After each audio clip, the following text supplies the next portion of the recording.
자, 오늘도 말씀을 통해서 같이 함께 은혜를 나누도록 하겠습니다. 룻기서 4장 이제 마지막 장의 말씀이 되겠습니다. 이 보아스는 예수 그리스도의 모형이다 그랬습니다. 예수 그리스도의 모형이다. 나오미와 룻의 가정에 바로 이 고엘이 되었다. 기업을 무르는 자가 되었다 그랬습니다. 기업을 무르는 제도는 여호수아와 이스라엘 백성들이 가나안 땅, 약속의 땅에 들어가서 12지파의 제비를 뽑아서 땅을 분배를 받게 돼요. 그것은 하나님께서 기업으로 주셨다. 하나님께서 영원토록 기업으로 주셨다라고 하는 의미인데, 이것은 바로 천국을 우리에게 보여주는 모형적인 말씀이 된 것입니다.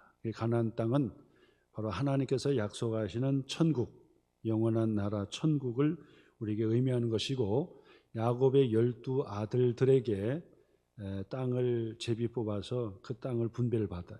그런데 그 땅은 영원토록 기업이 되는 것이고요. 그리고 누구도 그 땅을 빼앗거나 뺏기지 않아야 한다라고 하는 것입니다. 하나님께서 주신 것이기 때문에 그래야 하나님의 축복의 삶을 누릴 수가 있는 것, 바로 그것을 보여주는 땅이 되는 거예요. 사실은 세상에서도 자신에게 기본적으로 주어진 그 땅과 재산들이 빼앗기고 또 뺏고, 그러니까 그 사회가 바알의 공동체, 세상의 공동체, 서로 싸우고 화평이 없는 그 공동체가 되어가는 거죠.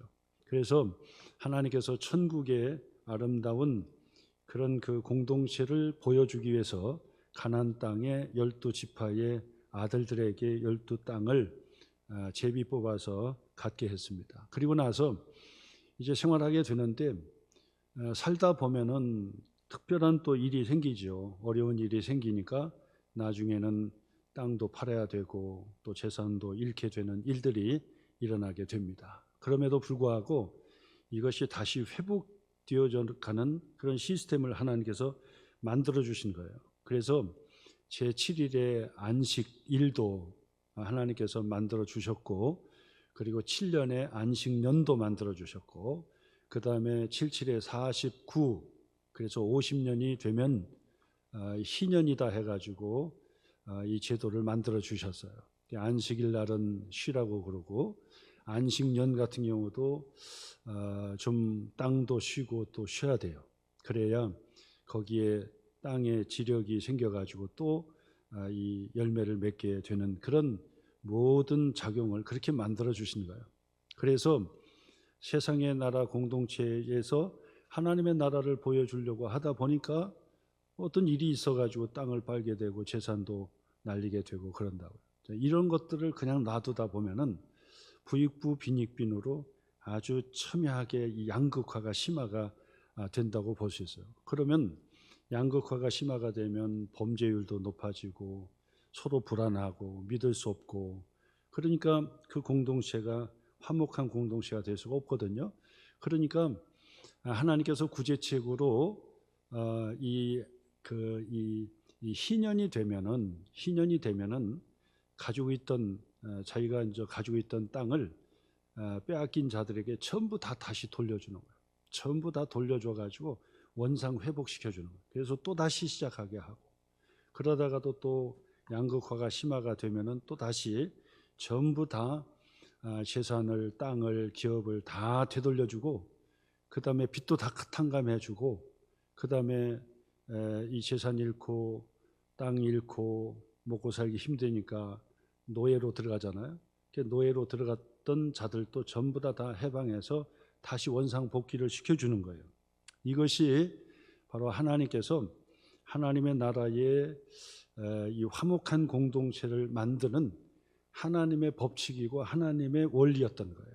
그 중에 하나가 바로 이 토지 무르기라고 하는 것인데, 이 토지 무르기가 바로 이 희년의 제도에 바로 그 일을 보여주는 거예요. 그래서 바로 이 토지를 팔고 땅을 팔고 그 다음에 재산을 잃게 되는 그들에게 다시 돌려주는 그런 제도가 바로 이 신년의 제도인데, 신년에서 이 토지 무익이라고 하는 것은 뭐냐면 내가 재산을 잃고 땅을 잃었다 그 말. 그러면은 나의 가장 가까운 친척이 나를 위해서 그 땅을 대신 사주는 거예요. 대신 사서 내 앞으로 다시 돌려주는 거예요. 얼마나 좋은 제도입니까? 예? 유력한 자가, 가장 가까운 친척이 대신 돈을 주고 값을 주고 사서 그 친족에게 다시 되돌려 주는 거예요. 이거는 저는 이 성경을 보면서요, 사실 이 복지제도라든지 모든 것이 다 이 성경대로만 하면은 이게 틀림없는 거예요. 근데 세상의 나라가 너무 악하기 때문에 욕심도 많이 내고 되돌리지도 않고 또 희생하지도 않고 자기 걸 내놓지를 않으니까 이 사회는 점점 양극화가 심해지고 내분이 일어나고, 그 다음에 국가 간에도 이 전쟁이 일어나는 것도 다 그런 부분이라고 말씀을 드릴 수 있습니다. 성경대로만 하면은 가난한 사람을 위해서 이 이삭 줍게 한다든지 또 되돌려 준다든지 뭐 또 친족이 사서 그것을 이제 구속이라고 하는 거거든요. 구속이다. 구속이라고 하는 것은 돈의 값을 주고 샀다는 의미가 구속이에요. 그래서 우리가 구원을 받았습니다라고 하는 이 구원도 구속을 받았습니다는 단어와 같이 사용하잖아요. 우리가 하나님의 자녀가 되었습니다. 예수님의 십자가의 은혜로 하나님의 자녀가 되었습니다. 구속을 받았습니다. 그 다음에 구원을 받았습니다. 이렇게 얘기하는 것도 특징이 다 있는데, 그 중에 하나가 이제 구속이라고 하는 단어는 예수님께서 죽음의 죄의 값은 사망이라 그러잖아요. 그러니까 반드시 죄를 치르려면 죽어야 되는 거예요. 피를 흘려야 되는 거예요. 그래서 양의 피를 대신 흘려서 그래서 이 값을 내는 거거든요. 그런데 예수님께서는 단번에 예수님 십자가에 죽으셔서 피를 흘려 주심으로 우리의 죄값을 대신 치러 준 거예요. 그래서 예수님의 보혈로 내가 구속을 받았습니다라고 하는 얘기는 예수님께서 대신 죽으셔서, 내가 죽어야 되는데 예수님께서 대신 죽으시고 피 흘려 주셔서 내가 죄 용서받고 구속을 받았습니다. 마귀에게 노예된 자리에서 이제 자유함을 얻었습니다. 해방을 얻었습니다. 이게 다 그런 표현이라고 말씀을 드릴 수가 있습니다. 나오미에게 바로 이 토지 무르는, 기업을 물을 친족이 있었는데 그것이 바로 보아스였던 거예요. 보아스. 그래서 이 롯이 이 보아스의 밭에 들어가서 만나게 됐고 하나님의 섭리 가운데 이 일들이 진행이 됐던 거예요. 그래서 바로 이 나오미는 아주 열정적으로 결단을 해서 이 롯이 이 보아스를 만나게 되고 결국 결혼을 하게 되는 이 과정을 우리에게 보여주는 말씀인데, 그래서 이 보아스가 어떻게죠? 예수 그리스도, 바로 우리를 구속해 주시는, 우리의 죄값을 치러 주시는 바로 예수 그리스도의 모형이 된 거예요. 그래서 이 보아스가 돈을 주고 땅을 사서 바로 이 룻에게 주는 거잖아요. 그러니까 예수님께서 십자가에 대신 죽으시고 우리를 죄값으로 십자가에 죽으시고 우리를 구속해 주신 거예요. 우리와 결혼한 거예요. 영적인 결혼을 시켜준 거예요. 그래서 예수님은 신랑이 되시고 우리는 신부가 된다. 거룩한 신부가 된다. 그러잖아요. 똑같은 모형이라고 말씀을 드릴 수 있습니다. 그래서 보아스는 세 가지 지난주에 제가 말씀드렸습니다. 보아스는 바로 이 룻과 결혼해서 기업을 물을 자로, 바로 이 기업을 물을 자로 자기가 이것을 성취해내잖아요. 그래서 이 보아스의 세 가지 특징이 뭐였냐면, 첫째는 열정적이었다고 그랬어요. 열정이 있었다고 그랬어요. 그래서 그가 이 룻과 약속을 한 다음에 새벽같이 나가가지고 성으로 들어가가지고 그곳에서 그 증인 10장로도 딱 그냥 거기다가 여기 내 증인이 돼달라고 딱 모셔놓고, 그리고 기업물을 1순위 된 자에게 바로 이 증인을 대동한 데에서 결판을 내기까지, 자기가 기업을 물을 자로 하기까지 어떻게 했습니까? 열정을 다했다 그래서 쉬지 않고 일을 했다. 그래서 예수님께서도 우리를 구원해 주시기 위해서 어떻게 한다고요? 절대 쉬지 않고, 그리고 우리를 한번 구속했으면 절대로 딴 길로 가지 않도록 끝까지 붙들어 주신다는 거야. 그렇기 때문에 우리가 딴짓 할 필요도 없고요, 딴짓 해봐야 우리만 피곤한 거예요. 우리는 예수님께 붙들림 바 된 자고, 예수님께서 피에 값주고 우리를 사셨기 때문에 우리가 꼼짝하지 못하는 거예요. 그래서 전에도 제가 말씀드렸듯이 영국의 존 스토트가 자신의 구원의 간증을 하면서 뭐라고 했습니까? 천국의 사냥개, 끝까지 물고 놓지 않는 사냥개, 끝까지 쫓아가는 사냥개. 우리나라의 의미로 본다면 진돗개 같이 한번 물면 놓지를 않는 거예요. 그래서 끝까지 쫓아가 가지고 반드시 구속해 주시는, 바로 이 천국의 사냥개가 나를 구원했다, 이런 표현을 한단 말이에요. 이처럼 보아스가 열정을 다하여서 룻과 결혼하는 것처럼, 구속해 주는 것처럼 예수님께서 우리를 열정을 다해서 하나님 자녀 삼아 주시고, 그리고 하나님의 축복을 우리에게 주시는 것이다, 이렇게 말씀드려요. 두 번째는 뭐라고 했습니까? 적극적인 희생이다. 십자가의 죽으심의 희생이었다는 거예요. 보아스는 기업 물을 자의 몇 순위라고 했습니까? 2번 순위라. 2번 순위. 1번 순위는 따로 있었어요. 그 사람은 이름도 여기에 나오지 않아요. 근데 그 사람에게 첫 번째로 기회를 줬어요. 당신이 기업을 물을 자입니다. 그러니 기업을 물으면 당신이 할 수 있습니다. 나는 두 번째입니다. 어떻게 하시겠습니까? 그러니까 내가 하겠습니다 그랬다고. 내가 하겠습니다. 근데 내가 하겠습니다 했는데 그 다음에 이제 보아스가 딱 치고 얘기하는 거죠. 그러면 당신이 하시는데 바로 이방 땅에서 온 룻과도 결혼해야 되고 책임져야 되고 그것을 사서 룻에게 다 줘야 됩니다. 그러니까 그 사람이 포기하겠습니다. 당신이 하세요 그랬단 말이에요.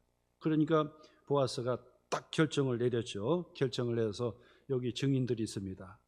그래서 당신이 포기했기 때문에 이제 내가 1순위고 내가 기업 물을 자가 될 것입니다. 나는 룻과 결혼하겠습니다 해서 세 번째로는 공의적으로 실천했다 그래서 막무가내로 무식하게 한 것이 아니라 다 절차를 밟아가지고 공의롭게 그렇게 했다는 거예요. 예수님께서 우리를 구원해 주시는 것은 막무가내로 그렇게 구원해 주시는 것이 아니라 공적으로 해 주신 거예요. 그래서 십자가는 두 가지 정말 역설적인 진리 두 가지가 교차가 되는 거예요. 첫째는 뭐냐? 공의로운, 그 다음에 두 번째로는 사랑이고, 두 번째로는 공이고, 두 번째로는 사랑이고, 바로 이 두 가지예요. 여러분 생각해 보세요. 공의롭다, 공의로운 것이다 하면은 사랑이 없는 거예요. 그렇잖아요. 공의로우면은 긍휼이 있을 수가 없죠. 근데 긍휼이 여겨 주신다, 사랑을 베풀어 주신다, 그러면 공의가 훼손되는 거죠. 이 두 가지가 맞을 수가 없어요. 저 사람을 그냥 용서해 주자, 사랑이면은 공의는 훼손되는 거예요. 법대로 합시다, 그러면 사랑과 긍휼이 있을 수가 없는 거예요. 근데 바로 이 십자가는 바로 하나님의 잔인한 사랑이다 그러잖아요. 예수님의 십자가는 하나님의 잔인한 사랑이었다는 거예요. 그 잔인한 사랑이라는 그 단어는 모순된 거예요. 잔인하면 사랑이 아니고 사랑이면 잔인한 게 아니잖아요. 근데 이 두 가지가 잔인한 사랑이라는 게 말이 안 되고 역설적이잖아요. 잔인하다는 얘기는 공적이다는 얘기고 사랑이라는 얘기는 용서해 주었다는 얘기란 말이에요. 그래서 하나님께서는 독생자 예수 그리스도의 십자가에 죽게 하심으로, 예수님은 십자가에서 나의 하나님 어찌하여 나를 버리시나이까, 공이죠. 공이란 말이에요. 완전히 버리셨단 말이에요. 그래서 버리셨는데, 예수님의 십자가의 죽으심으로 버리셨는데, 그것은 바로 우리를 살리는 사랑의 십자가였다는 거예요. 그러니까 십자가는 하나님의 공의와 하나님의 사랑이 거기에 딱 들어가 있는 거예요. 세상에 이 두 가지가 하나로 들어가는 게 없어요. 역설적이기 때문에. 이것이 있을 수가 없어요. 세상에서도 지금 계속 싸우는 게 뭐냐면 역설적인 두 진리가 자꾸 싸우기 때문에, 그 역설적인 두 진리가 하나가 되지 못하기 때문에 그런 거예요. 왜 그렇습니까? 자유를 하려면 평등의 문제가 있고, 평등을 앞세우자니 자유의 문제가 훼손되는 거거든요. 자유와 평등이 어떻게 하나가 될 수 있어요? 그러니까 자유 진영과 평등 진영이 항상 이게 갈등이 빚게 되는 거예요. 경제도 마찬가지입니다. 경제도 성장의 드라이브와 그 나눔의 드라이브, 이 두 가지가 역설적인 거예요. 그래서 이 성장하자 그러면은 이 나누는 것은 뒷전이란 말이에요. 그렇잖아요. 나누자 그러면은 성장은 안 되는 거예요. 그러니까 이 두 가지가 안 되는 거예요. 같이 하나가 될 수가 없는 거예요. 그렇기 때문에 항상 경제의 싸움도 이 두 가지의 싸움이에요. 무엇을 우선할 것이냐도 문제인 거지, 이 두 가지를 하나로 잡을 수가 없는 것이에요. 이처럼 바로 이 역설적인 두 진리는 예수님의 십자가로 하나가 딱 된 거예요. 그래서 하나님의 잔인한 사랑이 바로 십자가다라고 말씀을 드리는 것입니다. 그래서 예수님의 모형을 보여주는 보아스는 바로 공의롭게 절차를 가지고 본인이 보아스가 기업을 물으는 하나님의 기업을 물으는 자가 되었다라고 말씀을 드릴 수 있습니다. 그러므로 이 보아스를 통해서 나오미와 룻이 복을 받잖아요. 그 이야기는 무슨 얘기냐면 예수 그리스도의 은혜로 내가 구속함을 받고 죄 용서를 받고 예수 그리스도를 통해서 복을 받는다라고 하는 의미와 똑같은 거예요. 자, 그래서 오늘 11절의 말씀부터는 보아스를 통해서 나오미와 그리고 룻의 복이 무엇이냐라고 하는 것은 오늘 시대에 예수님을 잘 믿고 예수 그리스도 안에 살아가면 우리에게 무슨 복을 받느냐와 똑같은 의미예요. 자, 그러면 오늘 성경의 그 말씀을 통해서 한번 생각해 보겠습니다. 11절에서 12절 말씀까지 읽었는데 보세요. 이제 모든 것이 끝났죠. 그랬더니 11절, 성문에 있는 모든 백성과 장로들이 이들이 뭐라고 고백합니까? 우리가 증인이 되었나니 여호와께서 내 집에 들어가는 여인으로 이스라엘의 집을 세운 라헬과 레아 두 사람과 야곱의 두 아내를 얘기하는 것이죠. 갖게 하시고 내가 에브라데서, 예브랏은 이 베들레헴을 얘기하는 것입니다. 유력하고 또 같이 반복하는 거죠. 베들레헴에서 유명하게 하시기를 원하며 하나님의 축복을 전환해 준 거예요.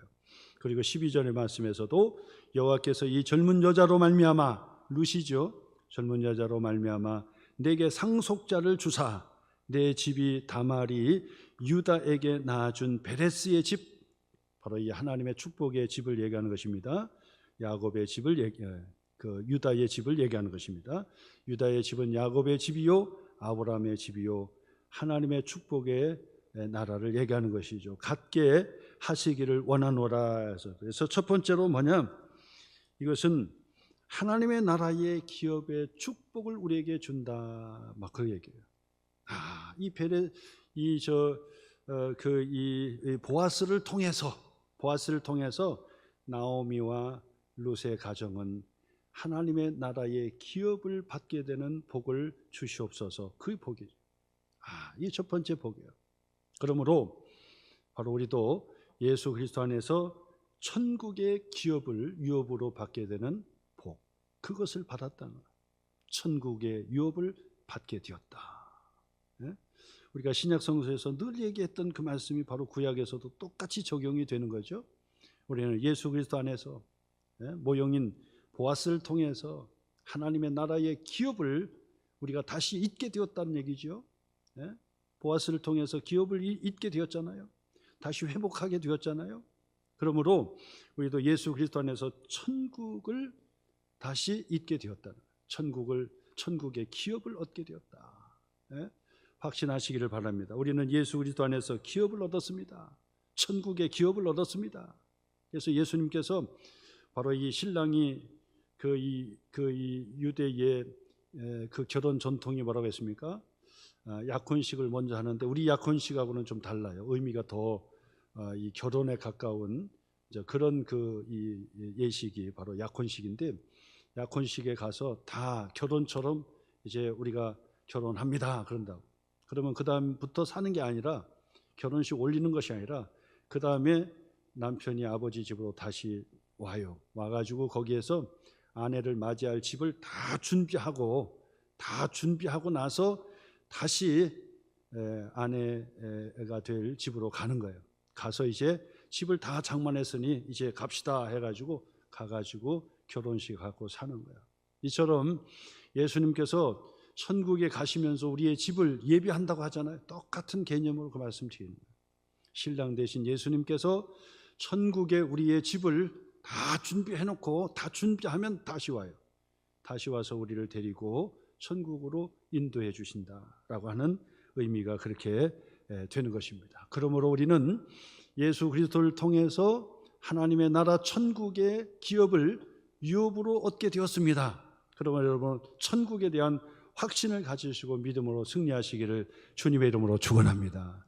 천국은 바로 예수 그리스도를 통해서 우리에게 주어졌다라고 하는 것입니다. 그래서 오늘 죽어도 나는 천국에서 주님 앞에 눈을 뜰 수 있습니다. 믿으시기를 확신하시기를 바랍니다. 나는 죽어도 천국에서 주님 앞에 눈을 뜰 수 있습니다. 이런 구원의 확신을 가지셔야 돼요. 그 성경 전체에서 예수 그리스도를 통해 우리에게 주시는 이 약속의 말씀을 계속해서 말씀해 주는 거거든요. 이런 구원 확신이 있어야 돼요. 그런 구원 확신은 어디에서 오는 겁니까? 내가 예수님을 나의 주님, 나의 하나님으로 믿고 영접했다면 바로 기업을 주시는 거예요. 룻이 뭐 했습니까? 룻은 한 게 없어요. 룻은요. 근데 보아스가 열심을 다해가지고 룻과 내가 결혼한다. 그래서 결혼한 거예요. 그랬더니 천국을, 기업을, 남편의 기업, 죽은 남편의 기업을 자기가 받은 거예요. 이처럼 천국을 다시 유업으로 받게 되었다라고 하는 것이 첫 번째 복이고, 두 번째 복은 뭐냐? 두 번째 복 13절 말씀 표시해 보세요. 13절 두 번째 복이요. 이에 보아스가 룻을 맞이하여 어떻게 해요? 아내로 삼고 그에게 들어갔더니 여호와께서 어떻게 했어요? 그에게 임신하게 하심으로 그가 아들을 낳았다. 하나님께서 두 번째 복이 뭐죠? 임신하게 하심으로 아들을 낳은 거예요. 그 여기 뭡니까? 자손의 복을 주신 거예요. 자손의 복, 자자손손의 복을 주신 거예요. 자자손손의 복을 주셔요. 그러므로 우리도 예수 그리스도 안에서 보아스가 모형이라고 그랬잖아요.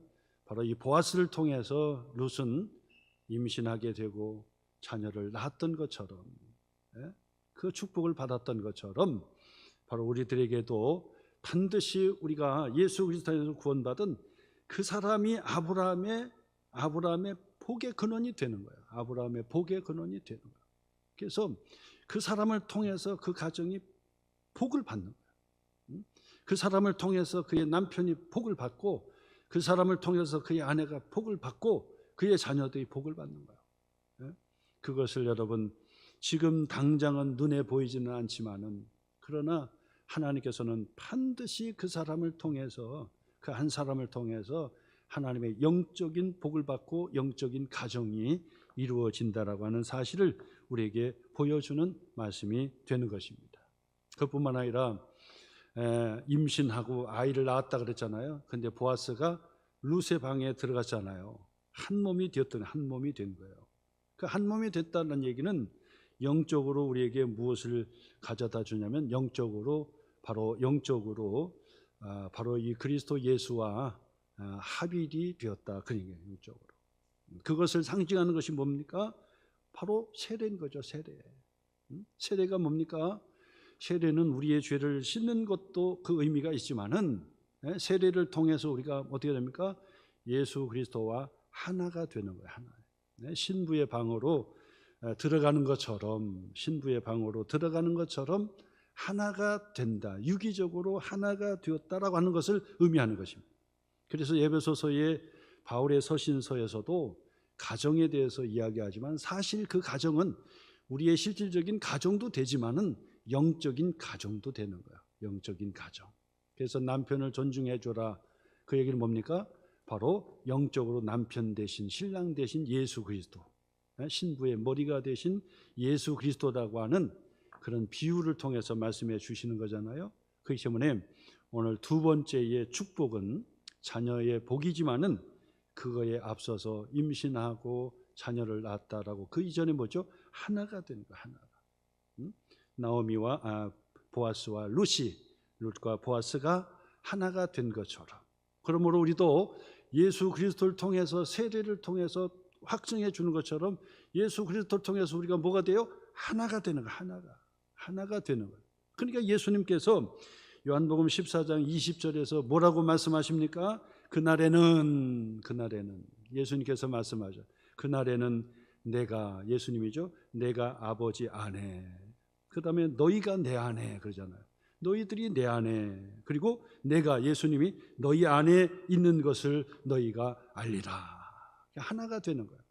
예수님은 성부 되신 하나님 안에 계신 것처럼, 내가 너희들 안에 있는 것처럼 너희들도 내 안에 거하게 되리라. 그것을 알게 될 것이다. 그뿐 아니라 요한복음 15장 7절의 말씀에서도 포도나무 장이죠. 나는 포도나무요 너희는 가지라. 가지가 포도나무에 붙어 있으면 절로 가시를 맺는다고 예수님께서 말씀해 주시잖아요. 7절의 말씀에 보면 이것을 이렇게 말씀해요. 너희가 내 안에 거하고, 너희가 내 안에 거하고, 포도나무 가지가 포도나무에 붙어 있는 것처럼 너희가 내 안에 거하고, 예수님 안에 거하고, 내 말이, 예수님 말이 너희 안에 거하면, 그러잖아요. 이게 하나가 되는 거예요. 보아스와 룻이 하나가 되는 것처럼 내가 너희 안에, 내가 내 안에 그런다고요. 근데 여기에서 결정적인 하나님의 축복의 메시지가 나오잖아요. 예수님께서 뭐라고 말씀하십니까? 그러면 무엇이든지 원하는 대로 구하라, 그리하면 이루리라는 거예요. 그렇죠? 포도나무 가지가 포도나무에 붙어 있기만 하면 절로 과실을 맺는 것처럼 말씀하시면서 내 말이 너희 안에 거하고 내가 내 안에 거하면 무엇이든지 원하는 대로 구하라, 그리하면 이루리라고 한단 말이에요. 그렇다면은 보아스가 룻의 방에 들어갔다라고 하는 얘기는, 임신하고 아이를 낳았다라고 하는 의미는 무슨 의미를 얘기하는 거예요? 예수 그리스도 안에서 무엇이든지 기도하면 하나님께서 축복해 주시고 응답해 주신다는 하나님의 약속의 축복을 이미 받았다는 거예요. 너무나도 감사하죠. 이것이 축복이에요. 우리는 바로 예수 그리스도와 보아스와 룻이 결혼했던 것처럼 우리 예수 그리스도와 하나가 됐단 말이에요. 그렇기 때문에 우리는 그것만 유지하는 거예요. 우리가 딴짓하지 않고, 우리가 바람 피우지 않고, 딴짓하지 않고, 우리의 영적인 신랑 되신 예수 그리스도 안에 거하기만 하면 그 다음에는 무엇이든지 원하는 대로 구하라. 무엇이든지 원하는 대로 구하라. 근데 눈을 씻고 가만히 묵상해 본 거예요. 무엇이든지 원하는 대로 구하라. 근데 그 말씀 속에 가로 열고 조건이 있다. 너무 큰 거 구하면 안 돼. 이런 얘기가 없잖아요. 그렇잖아요? 너의 상식적으로 구해라. 할 수 있는 것만 가지고 구하라. 적당히 구하라. 가로 열고 가로 닫고, 이게 없다고요. 무엇이든지 원하는 대로. 무엇이든지. 그래가지고 제가 이 말씀을 전에 묵상하면서 이 본문을 가지고 하나님 앞에 막 묻고 따지고, 그래서 진짜요? 우리 하나님, 예수님이 말씀해 주셨는데 이게 진짜입니까? 가로 열고 뭐 제약 없지요? 그러면 이제부터 저는 막 큰 거 구할 겁니다. 그 어린애가 계산하지 않고 엄마 아빠한테 쫄르는 것처럼 쫄를 겁니다. 뭐 여기 가로 열고 적당히 구하라는 거 없지요? 분명히 무엇이든지 그렇죠. 여러분, 순수하게 어린아이처럼 한번 무엇이든지라고 했으니까 한번 내가 떼쓰고 한번 해볼랍니다. 근데 어떤 때는 오기가 생겨요. 어떤 오기가 생겨. 사람들이 다 불가능하게 생각하는 거 그거 붙들고 한번 해봐야 되겠다. 다른 사람이 다 불가능하다고 생각하는 거 내가 그거 붙들고 한번 살아계신 우리 하나님 앞에 매달려 봐야 되겠다. 여러분, 입을 크게 열라. 내 마음을 크게 열라. 내 지경을 넓게 열라 그러죠. 선지자가 가서 이 기름병을, 빈 병을 가져와라. 그러면 많이 가져오면 많이 가진 대로 다 채워지는데 요 정도면 되겠지 하고 하면 거기서 딱 끝이나. 여러분, 제약이 없어요. 제약이 없어. 이게 얼마나 큰 축복입니까? 큰 축복. 세상에 우리가 무엇이든지 원하는 대로 구하라고 하는 사람이 있어요? 세상에 무엇이든지 네가 원하는 대로 내가 다 해주겠다는 사람이 있냐고요? 없어요. 그런 사람 어디 있습니까? 세상에 어디가 그런 일을 그렇게 합니까? 그런데 예수님은 조건 하나, 너희가 내 안에 거하고 내 말이 너희 안에 거하면 무엇이든지 그랬다면 무엇이든지. 그러니까 내가 하나님 앞에 영적으로 하나님께 기쁨이 되고 하나님의 일을 위해서라고 한다면 이 무엇이든지 원하는 대로 구하라 하는 약속처럼 붙들고, 이 말씀 붙들고, 주님이 말씀해 주셨습니다. 무엇이든지 제약 조건을 얘기해 주지 않았습니다. 무엇이든지 내가 구할랍니다. 축복해 주세요. 축복해 주세요. 룻은 보세요. 아이를 낳는데 그 아이가 누구였습니까? 다윗 왕의 할아버지를 낳았어. 할아버지를. 이거는 이방인으로, 이방 여자로서 상상할 수 없는 하나님의 축복 아닙니까? 성경에 그 이름이 나오는, 그리고 영원한 이름 그 다윗, 바로 그 다윗에게서 예수 그리스도가 나시고 그 예수 그리스도를 통해서 영원한 하나님의 나라가 세워지는데 바로 그 이방 여자가 바로 여기에 들어갔다 그 말이에요. 얼마나 축복입니까? 바로 우리들이 바로 그 축복인 거예요. 우리들이 바로 이 기업 물을 자 예수 그리스도가 열심을 다하여서 희생하셔서 십자가에 죽으셔서 우리의 죄값을 다 치러 주셨기 때문에 죄 용서받고 하나님의 나라를 유업으로 기업으로 받게 되었고, 그리고 우리가 무엇이든지 구하는 것마다 그분이 다 이루어지게 해주신다고, 응답해 주신다고 하니 시간 문제지. 하나님께서 응답해 주시는 시간 문제지. 하나님은 야 그거 믿었어? 내가 그냥 한번 해본 얘기야. 이렇게 하시는 분이 아니잖아. 신실하신 분이시잖아요. 그러니까 여러분 써서 기도하셔. 써서 아예 써가지고 하나님께서 이 응답을 해주시는지 안 해주시는지 써놓고 잊어버리지 마셔요. 써놓고 잊어버리지 마. 그리고 계속해서 구하셔. 그러면 기도하다 보면 하나님께서 더 좋은 것을 우리에게 응답해 주시는 하나님의 선하심을 간증할 수 있는 때가 온다 그 말. 그렇기 때문에 낙심하지 말라 그 말. 세상에서는 하늘이 무너져가지고 하늘이 무너져서 아무런 소망이 없다 할지라도 우리는 하나님께서 전능하시기 때문에 무엇이든지 희망을 가지고 소망을 가지고 반드시 붙들고 하나님 앞에 하는 거예요. 큰 것 입을 크게 벌리시기를 주님의 이름으로 축원합니다. 크게 구하시기를 바라요. 조건도 없는데 그냥 뭐 자기 스스로 스스로 제한해가지고 이 정도는 안 해줄 거야, 저 정도는 안 해줄 거야, 만만하게 이 정도는 할 거야, 이렇게 하지 마시고 한번 구해보시라니까요. 구해보시라. 그러면 하나님께서 어린아이의 그 기도도 부모님이 다 알아서 해주는 거예요. 그 어린아이가 큰 칼을 달라가면은 큰 칼을 엽다 하고 위험천만한데 주시겠습니까? 그러니까 조금 지나라 해서, 그거 아니면 큰 칼 달라고 하는데 그거 아니면은 큰 빵도 주실 수 있고 그런 거잖아요.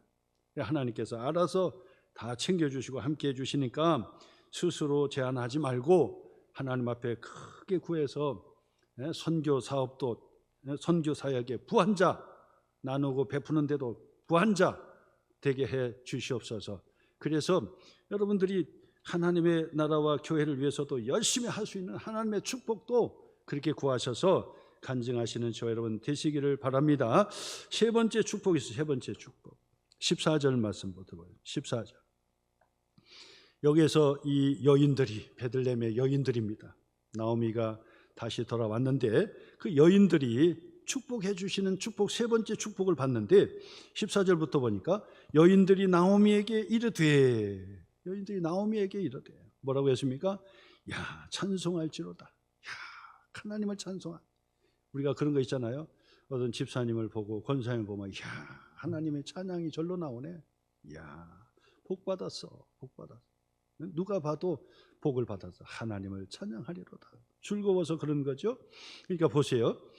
하나님을 찬양할지로다. 여호와께서 오늘 내게, 누구죠? 나오미에게 기업 물을 자가 없게 하지 아니하셨도다. 기업 물을 자가 있게 했다는 거예요. 그것도 희생하고 적극적으로 할 수 있는 이 보아스가 있다니 얼마나 축복이냐는 거죠. 이야, 나오미가 저렇게 빈손으로 들어왔는데 남편도 잃고 두 아들도 잃어버리고, 근데 이방 여자 하나 며느리라고 딱 덜렁 이 룻을 데리고 그렇게 들어왔는데 빈털터리로 그냥 돌아왔단 말이야. 야, 그런데 야, 나오미가 복이야. 저 빈털터리로 딱 들어왔는데 보니까 기업 물을 자가 다 유력한 자가 보아스가 딱 나타나가지고 열심을 다해서 희생하고 빚을 갚고 그리고 이 룻에게 기업을 주었단 말이야. 이야, 기가 막히구나. 기가 막히고. 그러면서 뭐라고 했습니까? 이 아이의 이름이 누구죠? 바로 이 룻이 낳은 그 아들을 얘기하는 거죠. 아들을 낳은 얘기. 이 아이의 이름이 이스라엘 중에 유명하게 되기를 원하노라. 그래서 그 유명한 자가 됐죠. 아까 말씀드렸던 대로 다윗의 할아버지가 됐으니 그 아들이 낳은 아들이 바로 이새고 다윗의 아버지고, 그 이새가 낳은 아들이 다윗이니까 할아버지가 된 거잖아요. 그리고 이 룻이라고 하는 이방 여자는 바로 이 다윗의 증조 할머니가 됐고, 보아스는 증조 할아버지가 되었단 말이에요. 그래서 유명하게 되기를 원하노라. 유명하죠. 그때부터 지금까지 생각해 보세요. 지금도 이스라엘의 국기가 다윗의 별이잖아요. 별, 다윗의 별. 다윗 얘기한다. 지금도 이스라엘의 최고의 이름을 지금도 얘기하라면 몇 사람만 뽑으라고 하면 첫째가 다윗 아닙니까? 다윗? 다윗이죠, 다윗. 아브라함, 모세 그 얘기하잖아요. 모세, 다윗 그 얘기하지 않습니까? 유명하게 되기를 원하노라. 15절. 이는 내 생명의 회복자이며. 회복자. 나오미가 복이요. 나오미가 빈털터리로 그렇게 왔는데, 빈털터리 왔는데 복이요, 복. 내 생명의 회복자가 났단 얘기죠. 회복자. 내 노년의 봉양자라. 내 노년의 봉양자야. 야, 곧 너를 사랑하며 7 아들보다 귀한 내 며느리가 낳은 자로다. 7 아들보다도 더 좋은 손주를 안게 되었다. 7 아들이 부럽지 않다는 거야. 그 착한 며느리를 보게 되었고, 그 며느리가 낳은 그 아들을 손주로 품에 딱 안으니까 나오미는 복이다. 그 다음에 16절 17절 같이 한번 큰 소리 읽겠습니다.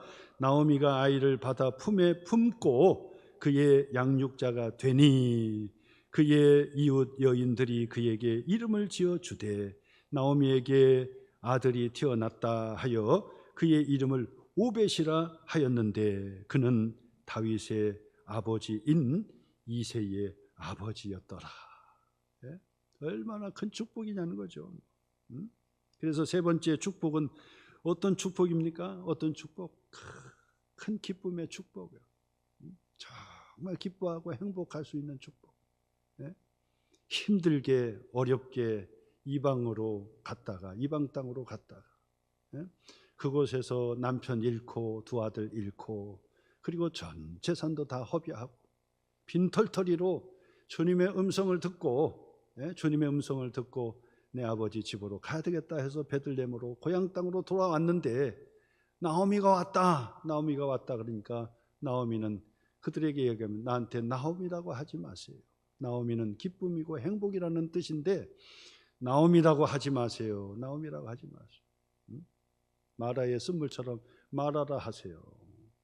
인생의 쓴맛을 본 사람 나한테 나오미라고 부르지 마세요. 그랬단 말이에요. 그랬는데 바로 예수 그리스도를 통해서 기업 물을 자 보아스를 통해서 말년에 기쁨을 주었다. 손주를 품에 안고 기를 수 있는 그 기쁨을 이 나오미에게 주었다. 예수 그리스도 안에서 기쁨이 회복이 되는 것입니다. 예수 그리스도에서 행복이 회복이 되는 거예요. 세상에서 아무리 해도 행복하지 않아. 근데 예수 그리스도를 통해서 행복이 회복이 돼요. 기쁨이 회복이 되는 거야. 예? 그래서 얼마나 행복한지, 얼마나 행복한. 이제 죽어도 여한이 없어요. 이제 죽어도. 예? 얼마나 낙심이 되고 얼마나 힘들었던지, 남편 죽고 두 아들 죽어버리고 하늘이 무너져버려. 소망이 없어요. 그런데 정말 7 아들 부럽지 않은 루시라는 그 이 며느리를 또 만나게 되었고, 며느리가 극진하게 또 이 효도하니까 얼마나 행복해요. 그리고 순종도 잘하고, 그러다가 바로 이 보아스를 통해서 아들을 낳고 그 손주를 품에 안으니까 예수 그리스도를 통해서 기쁨이 회복이 되는 거예요. 오늘도 여러분, 보아스를 통해서 룻의 가정이 회복이 되었던 것처럼 바로 이 예수 그리스도를 통해서 천국을 회복하고 기업을 유업으로 받게 되었고, 그 다음에는 바로 예수 그리스도를 통해서 기도 응답에 대한 확신을 갖게 되니, 우리가 어떤 어려움이 있어도 기도하면 해결되고, 무엇을 갖고 싶어도 기도하면 응답해 주시고 채워주시고, 주님이 다시 오실 때까지, 주님이 오시기 전에는 이 땅에 있는 것도 필요한 것도 많지요. 천국 가면 천국의 기업이면 모든 것이 끝나는 것이지요. 근데 주님이 오시는 전까지는 세상의 결핍 때문에 힘들기도 하고, 또 어렵기도 하고 불편하기도 하고 그렇단 말이에요. 그런데 예수 그리스도의 이름으로 기도하면 주님께서 무엇이든지 원하는 대로 구하라, 그러면 이루어 주신다고 했단 말이에요. 구하는 자에게 주신다 그랬단 말이에요. 제한 조건이 없어요. 그러니까 복이죠. 그러니까 우리가 기도 안 하는 것이 문제지. 기도하시자고요. 가정을 위해서도 기도하시고, 자녀를 위해서도 욕심껏 기도하시고, 개인적인 세상의 욕심이 아니라 우리 자녀들도 하나님 앞에 기도할 때, 복을 달라 기도할 때도 하나님께 영광이 될 수 있도록, 하나님 사업을 잘할 수 있도록, 교회를 잘 뒷받침할 수 있도록 우리 자녀들도 건강 주시고 축복해 주시고 또 직장도 주시고 다 달라고 기도하는 거, 이거 얼마나 감사합니다. 그게 축복이죠. 예수님의 이름의 권세예요. 권세로 기도하면 응답해 주시는 축복. 그 다음에는요, 바로 예수 그리스도 안에서 주시는 축복이 바로 여인들의 축복의 응답이에요. 정말 노년의 나오미는 행복한 여자다.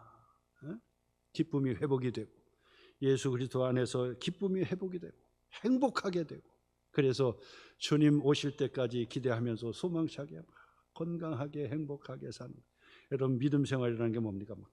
그냥 신경 쓰고 근심하고 걱정하고 막 싸우고. 왜 싸워요?